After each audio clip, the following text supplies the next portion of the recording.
Hi,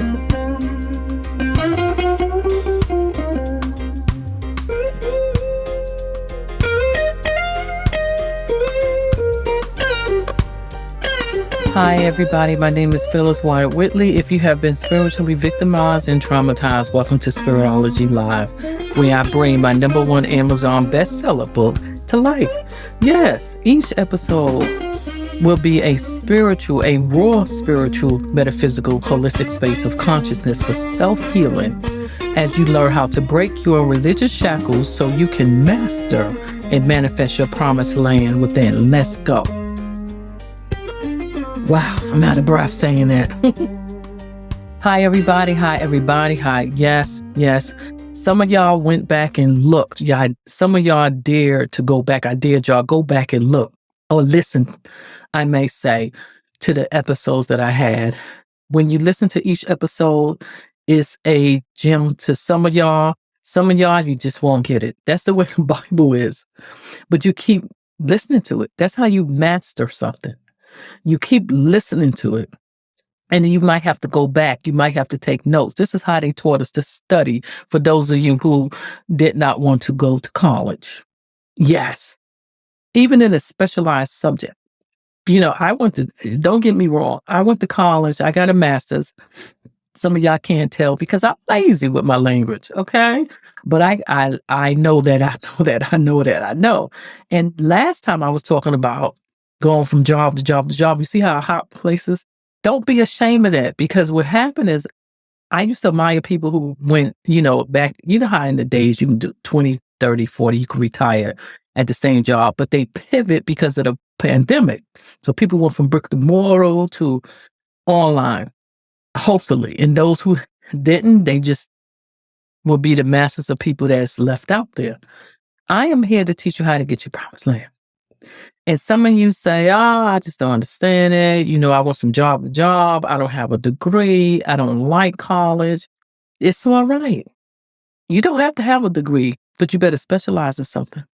I remember living in New York. They had so much specialization, so many schools. I used to just find stuff I can get into. And some of it I could afford, and some I had to do financial aid. And I remember the class that I had that was just a few weeks was 3 weeks of cashier. I went and got in there, and you couldn't tell me. That was a hard class, and all I did at that time, I was manifesting, didn't even know it. I remember just seeing my diploma or certificate for cashier. That certificate for cashier got me a long way. Then I went and I did an accounting certificate. I didn't finish that one, but I learned a lot about accounting and manifestation. That's why I can help people with their finances. I actually went and did a bartender certification and finished that. And I do believe that was 6 weeks. I did not go and become a bartender, but I'm telling you, that was one of those things that I said, I wish I could have, what if? But you don't want to stay in that state of mind or zone. And I was like, I wish I would have just stayed in because I loved the nightclub atmosphere, because I love music and I love the dance. But, behind the bar, I could basically, a bartender's or psychiatrist anyway. Mm-hmm. So they have a very important job. Some of y'all say, how dare you say that? And you're supposed to be a spiritual leader and you trying to give them something to drink. Let me tell you something. At least I'm speaking it truthfully, that I'm going to sit back. At the time, I wasn't a spiritual leader. I wanted to go ahead. It's just like working in a restaurant. I wanted to serve them liquor. And I wanted that whole area to be my little platform. A lot of y'all are fussing. And I don't know why, because y'all go behind closed doors. Spiritual leaders go behind closed doors. And they drink like a fish. Y'all didn't know that? Should I say some names about some pastors that literally had what's that, OD'd on drugs, whatever? I know some people. I was living in Virginia, and they was actually maids for the hotels, big chain hotels, and they said to me that they was shocked when they went into the rooms to clean for when they had the big what is that? big conventions for all the pastors or whatever they was doing for Pacific denominational spiritual leaders. And they said they was shocked to find liquor under the bed, all in the room. Please don't tell me. How could you want to be a bartender? At least I'm in their face and I can control how much I'm going to give them. Yes, you can. Nowadays, you can get them a driver. With that being said, it's just like going and being a waitress. You can go to the bartender, get their drink and bring it to them. So it was just a field that I didn't explore, but I got certified in it. If there's a such thing, I had a certificate. Oh my goodness, I still got it.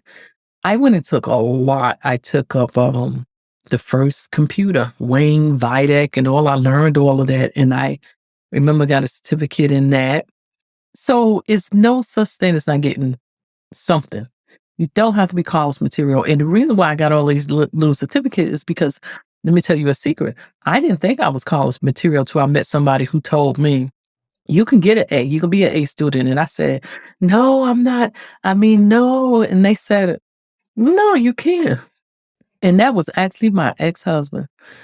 I'm not going to say his name, but I remember he was what we call an A student, smart man. And he went to a very famous college. And I said, oh my goodness, how was it being an A student or whatever? I don't know the conversation really, but I remember him saying, who said you could get A's? And I remember it turned my life. I said, me? I'm telling you, this is what you need to teach your kids. But this was somebody who at that time was very important to me. He told me something that changed my life. And I started going to school. I went to community college. Yeah. And I was like, I had got A's. I was a B student. In some rare cases, I got a D. And they stopped it because at that time, people could just go ride with a D and still graduate. And I think I did ride with a D. I'm not sure, but I think at that point, as I got older, I just continued my education and online. Thank God for online school. So it was no excuse if I can't find a babysitter. I don't have a car. My car went out. Online is great. Even though people say, I ran into people who made excuses with computers and doing work, doing designing, doing online webinars or whatever. The dog ate this, the dog ate that, the dog stepped and peed on my computer door.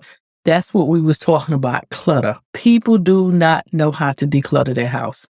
In the last 2 episodes, I did a part 1 and part 2 about decluttering, spiritual decluttering. Even though I'm going to touch bases on the physical part, everything starts in the spiritual realm.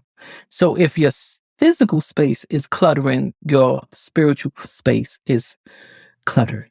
Let me say it again, because some people say, they reckon those. I have people who just know those gems come. If your physical space is cluttered, that means that something is going on with your spiritualness, spiritual mind, spiritual consciousness, but you can't see because everything happened in the spiritual world first. When God created the world and everything, he did it from his mind, and it was a spiritual sense.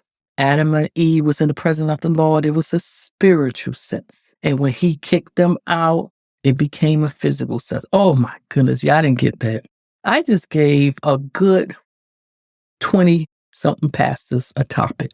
Now, see, you can take my meal and learn, but you got to add your own ingredients to it. You got to study more. Say, that's a good topic, and study more. Some of y'all get on here and all you do is you say, hey, let me get a topic. Let me get a podcast topic. Shame on those of you on YouTube and podcasts, and they call it copycats. They said you do not arrive until you got copycats.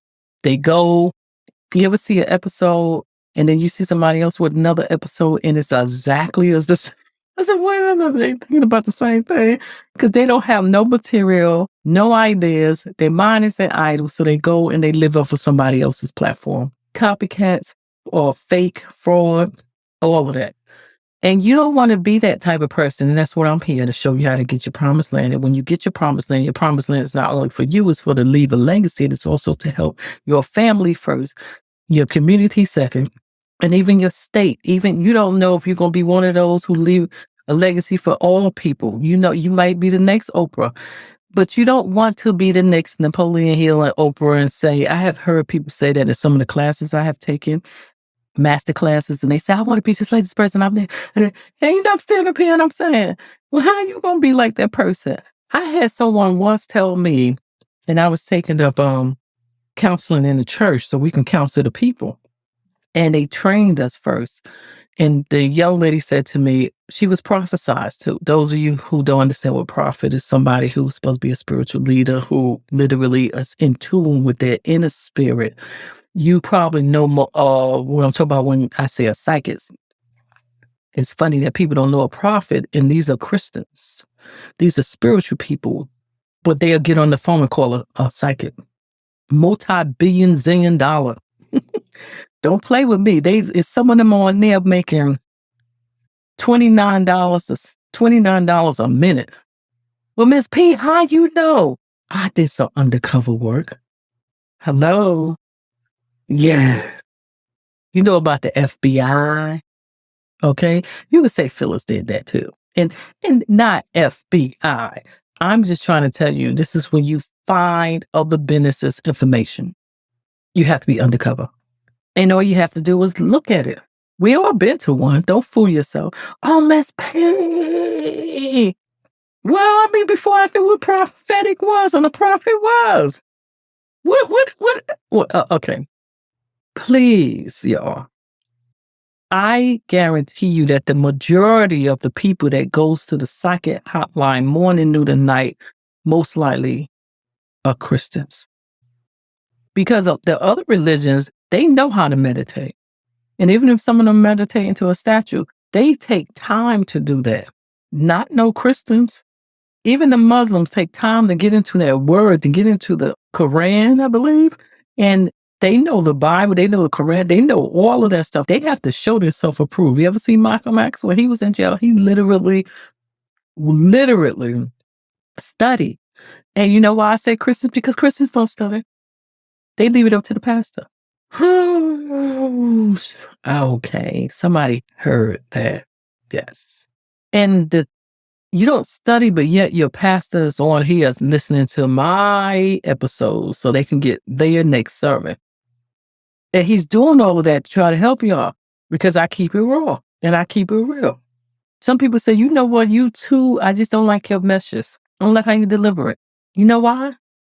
Everybody is there to deliver a message for the people that God got them divinely connected to. It's some people that are introverts and they speak low. Best pastors. Look at, oh my God, what was his name? He was excellent. The one who used to tell the jokes. And he had a mega church in Texas. I'm not even going to butcher his name. If I remember it, I'll say something. Literally calm, cool. And he got those people.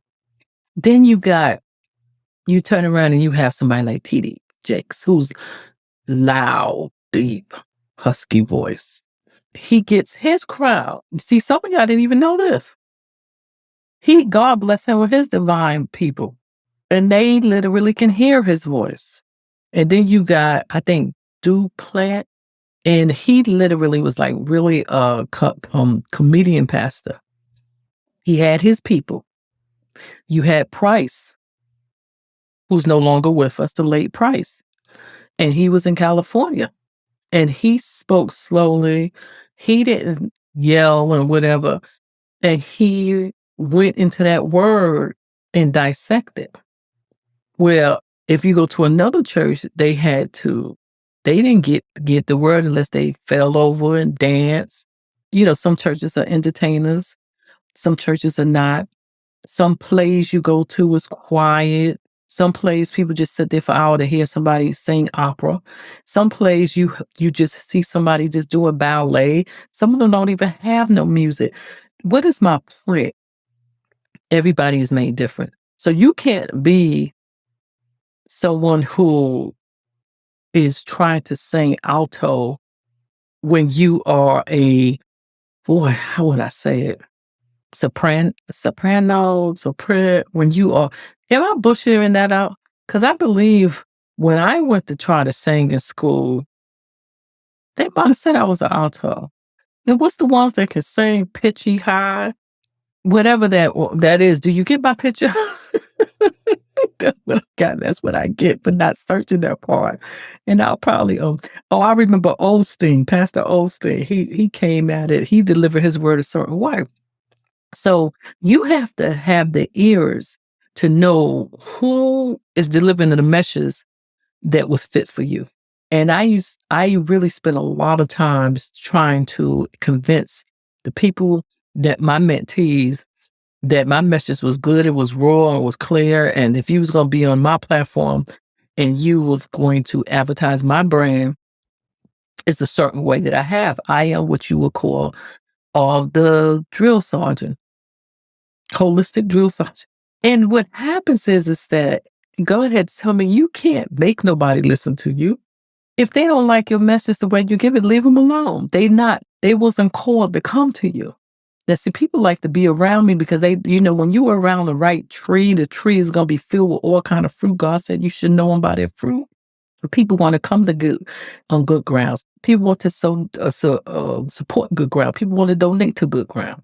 That when you go to a church and you put your money in there, you better make sure that it's a good ground that you're going to sow something. It's so many people that go and belong to certain organizations, supports, and it's just like, oh my God, it's no good for them. You're going there to be fed, and it's all right to support the people who is feeding you the most. It's people that go to this church, then they have a spiritual leader, and the spiritual leader is giving them more than the church. But when it comes down for them to say, let me bless, they are blessing the church. When you supposed to take your blessings and your support and your donations, tithes and all to the person or people or organization that can include churches that is feeding your spirit, making a difference. You have to stand there and say, where I'm at now, would I be here if it wasn't for being fed? It wasn't for the meals I received from that person in place. You understand? So this is how you balance your giving. And you can give some, you give a small percentage, always give a percentage up to the poor. When you get extra money, you can give to the poor, your choice. You can give to the Council Foundation, feed the hungry. It's a balance. And if you want to know more about that, you can always come in and ask for counseling itself, and I can teach you all of that. That's what I'm here for. I'm here to teach you. We was literally talking about spiritual decluttering. We talked about feng shui, balancing, clearing out the flow of Chinese art. And I do that with furniture. I am not that strict with it, but it's certain things, I will find myself rearranging my furniture, especially my desk. And if you have your desk a certain way and you working and you find you get these aches all the time, or money is just not coming into your life, change the way your desk is. I'm not going to go over what happens with it, but you got to change it. It's a lot of things. You have to be careful with how many chairs you have or what's going on in your house when you want more people in the house, or new additions to the family. You have to be prepared. And I probably would do my next podcast with that episode. So we found out that spiritual, I call it decluttering, literally must happen before your manifesting can come to pass. It's a season for everything, but sometimes you can have delayed manifestation. And that's what we're talking about today. Even though I went all around the boat, but everything I said, it's a method to my madness. Well, should I say madness? It's a method to my talentness. Let me leave it like that. So we learned about meditation. They said whatever, Philippians 4:8, for those who didn't listen to it, I recommend you go back. It says whatever is pure, whatever is lovely, whatever is true, think on these things. If it's good report, that's a part of your meditation. I don't understand it, Miss P. Yeah, well, when you go to work and somebody is gossiping, and then you come home and you meditated, they say, so-and-so said this about your clothes. And you come home and you say, that so-and-so and blank to blank said this. I can't believe it. And you get on the phone and then you get on the phone. Listen, I'm guilty. I am guilty. I'm a spiritual leader, and I have been guilty of literally focusing on the one who drove my mind. You're not supposed to do that. Where there's a mess in your organization, a mess even in your home, we tend to automatically focus on that. When you got 4 kids and one is the baddest, you know what they say, the black sheep of the family, and you just focus all day. You are meditating, and you have to learn not to. I am still learning. Don't ever let your pastor or spiritual leader tell you that they know everything. They don't. We are still learning, but you don't want somebody who's been learning and they on the same road. It have to be a graduation step. You do not want somebody who stays in first grade, elementary school, and they can't go straight to, we used to call it junior high school. Okay, but you still learning. Well, suppose you don't go to college. You could specialize in something. I told you about my specialization. And when I was telling y'all that, I think in the last one, and maybe I was just telling you, forgive me because I'm everywhere. With that being said, I remember going to a church and the girl was saying that someone told her she was going to be the next Joyce Myers. And I looked at this woman. Her marriage was in a shamrock, and she just was going, her life was just, I don't know what was going on with her life, but you can tell she was miserable, whatever. And she told me that somebody prophesied, and that's when I went and got on prophets, because people don't know what they are, but they know the psychic. And I was telling you, you know, the people who deal with the spiritual royal, people don't know how much they make. They are making 20 something, even more. Some of them are charging 500, and people lost a lot of money with them. But now people are literally making sure that they have a prophet by their side, like I heard the Reagans did, psychic by their side, excuse me, and they want a prophet, but they don't know how to get a prophet, because to get a prophet, you got to go through the prophet and not the people that's trained to be prophets. Somebody told her, prophesied this to her, and she turned around and I'm looking at her, and I believe she was in her 50s. Not that she couldn't have a platform, but stop trying to have somebody else's platform. I don't care if this is the best prophet in the world. Do not sit back and say, oh my God, I'm going to be the next Michael Jackson. It ain't nobody going to be the next. That's the problem. When Elvis came out, people changed their face, got surgery, came out. They wanted to be the next of it. Those are called copycat fake people. Instead of them saying, I have that voice, I'm going to go make my own platform. I'm going to learn from him, but I'm not going to try to be him. You can't be a pastor. You can't be TD Jakes when you got a Osteen voice and you more like an introvert and you quiet and whatever. You understand what I'm trying to say? And I'm standing up there and I'm looking at this girl and I'm like, well, do you preach now? Do you have a congregation now? No. When you gonna look at it? When you gonna go get it? Now I ain't got nothing to do with when she turned, because she was in her 40s, I believe. When she turned 50, 60, 70, some people do get it, or that's between her and God. But I'm trying to teach y'all something. Don't be somebody. You can learn, you can admire, you can take their meal and you make your own. You can take their ingredients, or maybe. Well, you can take the ingredients in their meal and then put it into your talent and your gift, and then, roll it all up and let it come out in a unique form that you are. It's your marketplace. It's your calling. So we did the meditation. We did the imagination, where architecture literally have everything in his mind and he put it on paper. That's a good vision board. But yet you say, I did all of that and nothing came to pass. We got another one. What about prayer? I just feel like if you ain't praying, what is going to come to pass? I just don't understand it. You have to pray. Prayer is filling your spiritual man up like you are at a gas station. If you can't fill it up, it is nothing to go in there. It's not going to move. That car will not get you to A to B. Prayer is the avenue that cleans up your spiritual world. But first you have to know who you're praying to. Miss P is not telling you to pray to a rock. Don't pray to something that you've made with your own hands or somebody else did. You need to pray to a higher source, an invisible source. God said you should worship me in spirit and truth. The truth will set you free. You know that, right? But spirit is what? The invisible part of you. The visible part of you that was born from the Father. And I used to always say atheists know God better than you because, see, when the atheists love the creation, they love themselves. Wouldn't you rather have a child that say, I love myself? And you say, then a child say, I can't stand myself. I just don't like life in general. You know, that's like going to the father and the mother and say, whoa, whoa, whoa, whoa, whoa, what kind of parents were you? God is literally a spirit that is proud for you to sit back and say, this is my father. He's proud to have a relationship with you. So you have to have a praying relationship. Let's look at what happens when you have a praying relationship like Daniel's.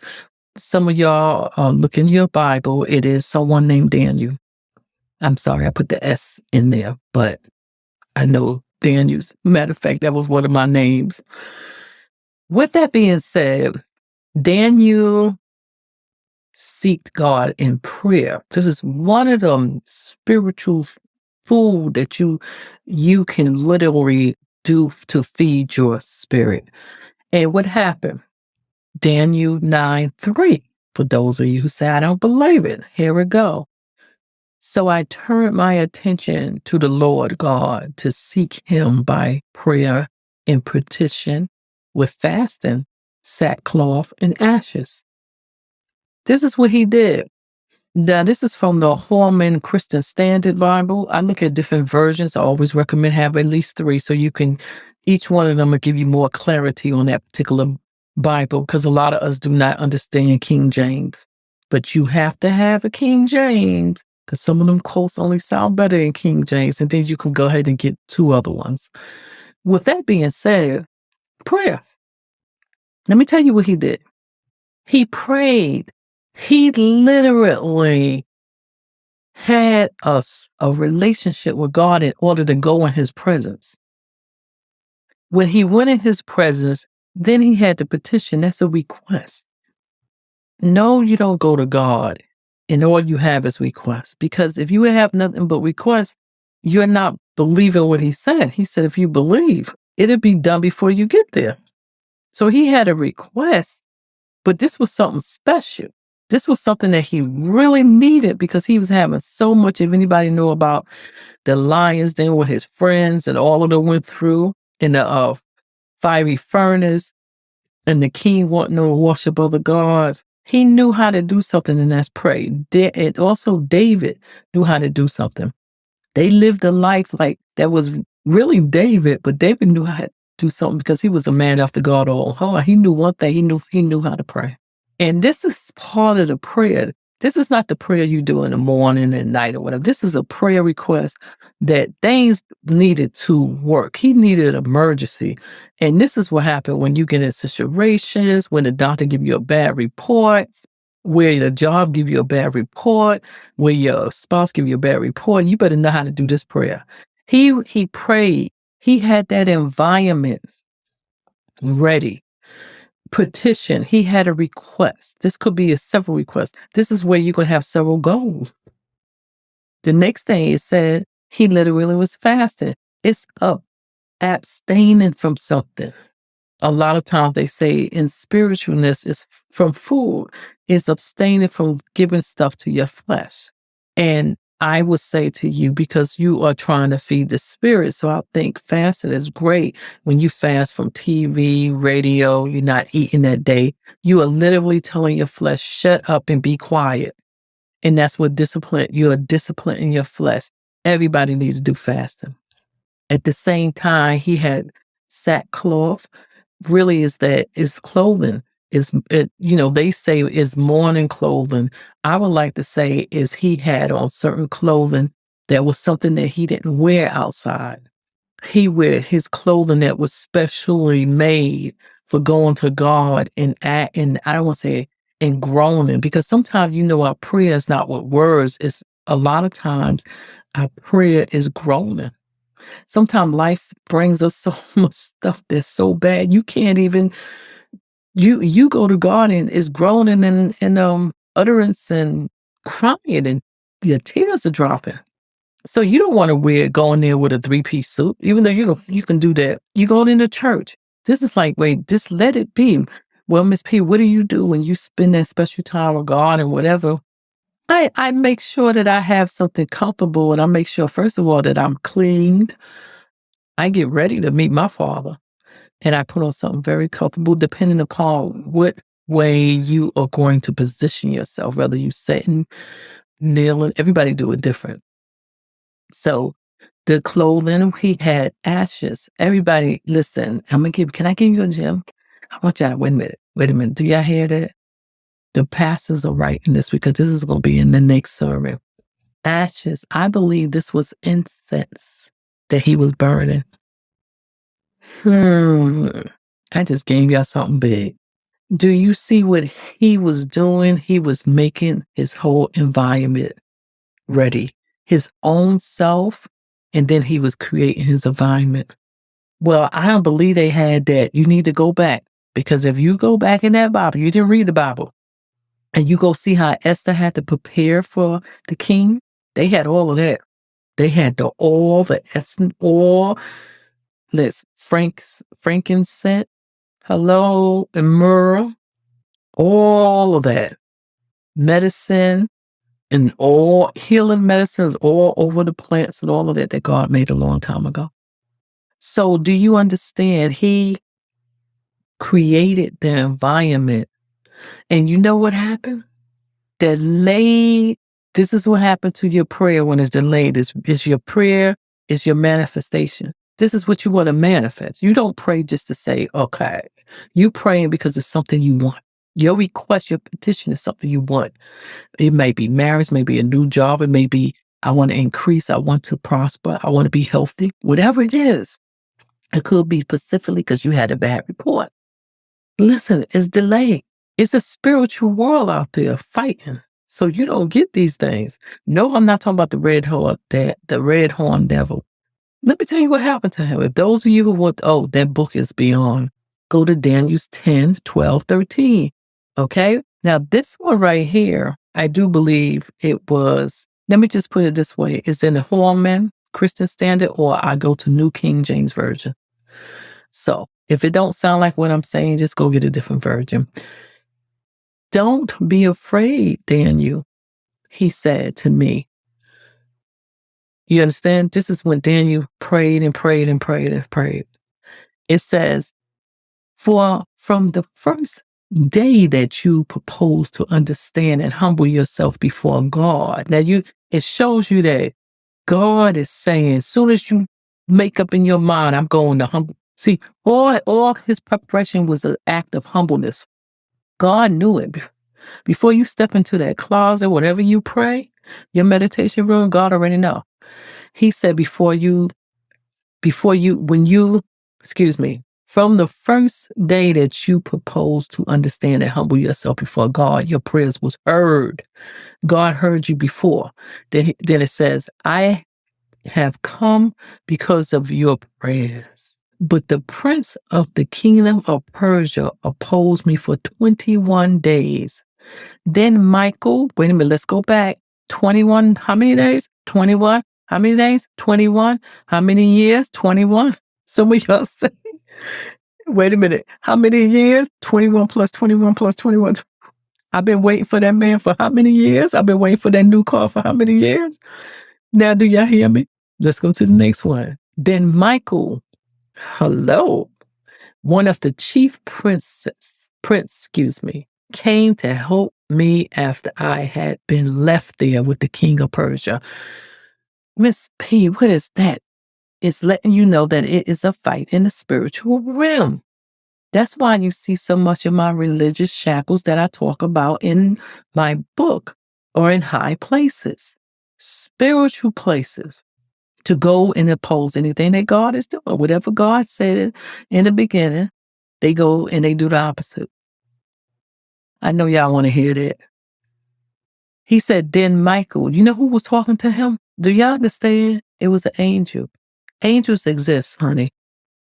Michael's supposed to be the archangel. He's the highest one. Miss P, this sound like the goddamn military. Yes. If you go look at that word, everything is set up in the military. Just like the military. I didn't even know that. His prayers was delayed because the kingdom of Persia, all the opposite, all the bad spirits. Can I give you a little bit of Jim? Let's say all your bad thoughts was in the warfare or what you wanted and desired. Oh my God.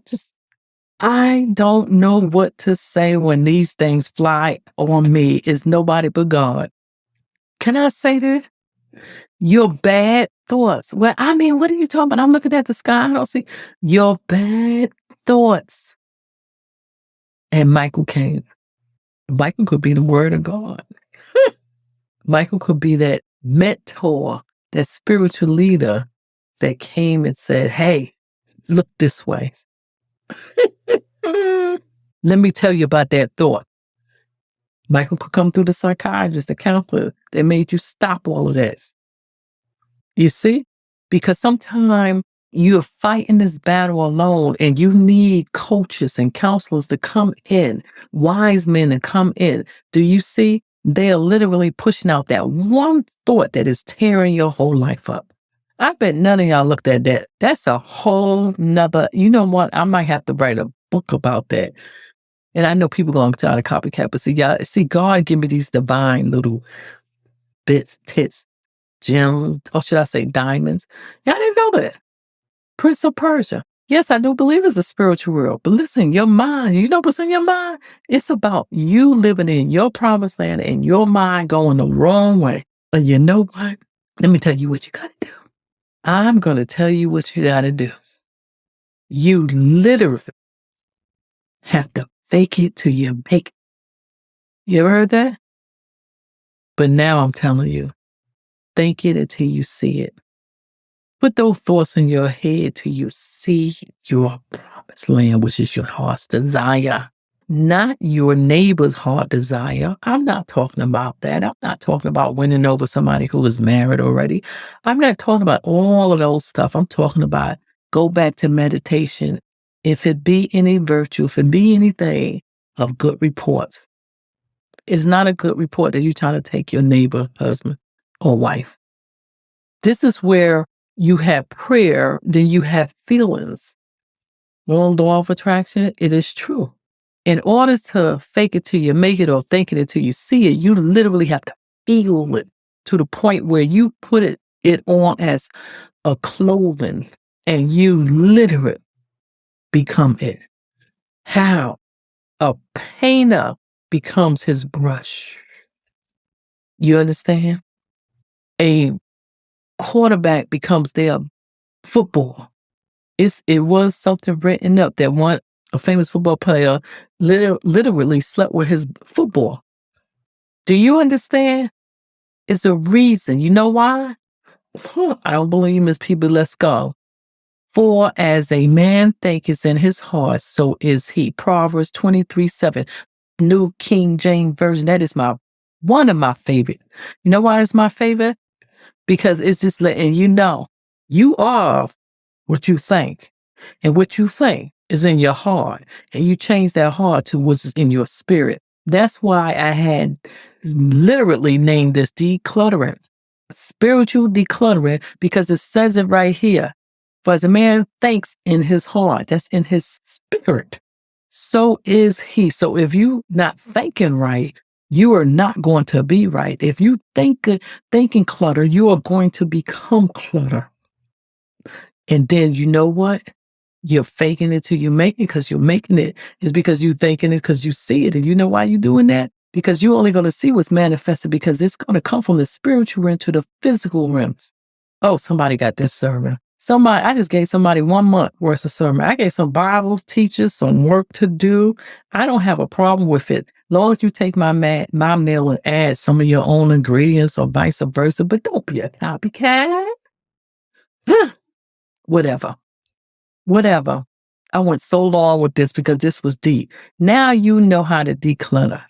When you declutter the spiritual world, your physical world's going to be good. This is going to help so many people. Some of y'all are going to start seeing manifestation taking place. Some of y'all is not going to go crazy with manifestation taking place because you're going to say, well, you know, I did this, I did this, I did the, I did the vision board, I did this, I did affirmation, I did meditation, I did imagination. But you know what? You didn't pray.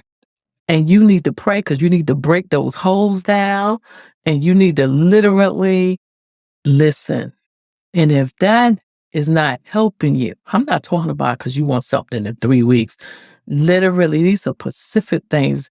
You literally have to go get a coach or somebody who can step in like Michael and literally knock or prune those thoughts that are not there. Because that spiritual realm that you can't see is sending that thoughts. That's what voodoo and root workers and people, witches and warlocks are putting on you. You ever just stop and you all of a sudden you just, I feel so bad. And you just start thinking about all the wrong have been done to you. People are sending those thoughts to you. You don't see that running through the sky. We talking about your mind, your thoughts, your spirit. Declutter it. And if you need a coach and if you need somebody who will be your mentor, you can get in contact with me because you know what? I'm just going to stop and thank you for coming into my space. And I know that you learned something. And what I want you to do is go get your promised land. And I want you to definitely take the opportunity to order my book, Spiritology. It's on Amazon. And if you really don't have the time to read, I have it on ACX. Look for it. What is new? All my books. I want you to go find all my books. I want you to go. The holidays is here. By the time you get this, I want you to go out and give people this book. I want you to give them my other books. I got a lot of books out there, especially the one that's Ask Jalen. Give it to every child, every teenager need to have it. Even grown people. It was labeled. Spiritology is going to be the big meal that I'm giving you in my podcast. I'm only taking from my podcast because I'm giving you the dessert right now on my YouTube. All kind of stuff is going on. Go in there. Go sign up for my newsletter.